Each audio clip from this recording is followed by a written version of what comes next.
Ada seorang manusia, sebut saja namanya A. A yang baru lulus sekolah butuh sepeda motor untuk mencari pekerjaan.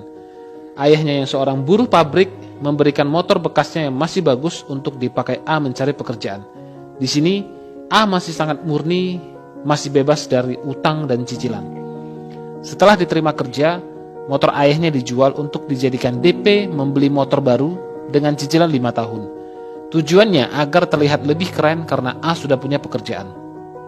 5 tahun bekerja, gaji A bertambah.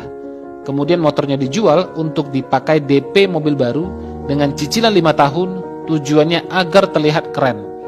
Setelah itu, A bekerja lebih keras dan rajin untuk membayar cicilan mobilnya.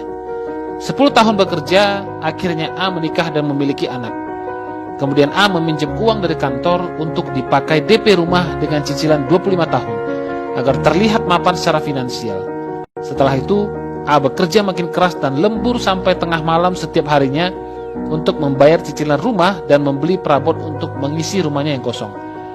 20 tahun bekerja, kebutuhan A semakin tinggi.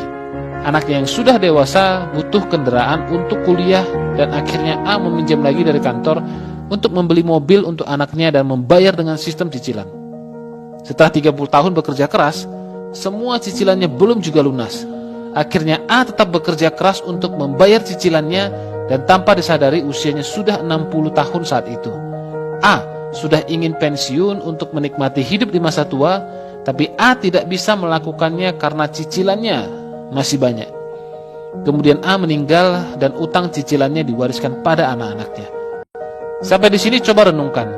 Berapa banyak waktu yang A habiskan untuk membayar cicilan yang seperti tak ada ujungnya. Selesai cicilan lama, muncul lagi cicilan yang baru.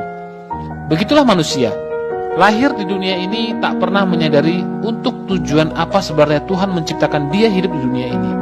Apakah tujuan manusia hidup hanya untuk membayar cicilan seumur hidupnya? Bukan. Manusia diciptakan di dunia ini untuk menikmati dunia ini dengan bahagia dan bebas. Bukan terikat pada pekerjaan dan utang yang tak ada ujungnya. Sebab itu, yuk jauhi cicilan. Yuk jauhi utang. Hiduplah sesuai kemampuan, bukan hidup karena keinginan. Yuk, hiduplah dengan bahagia.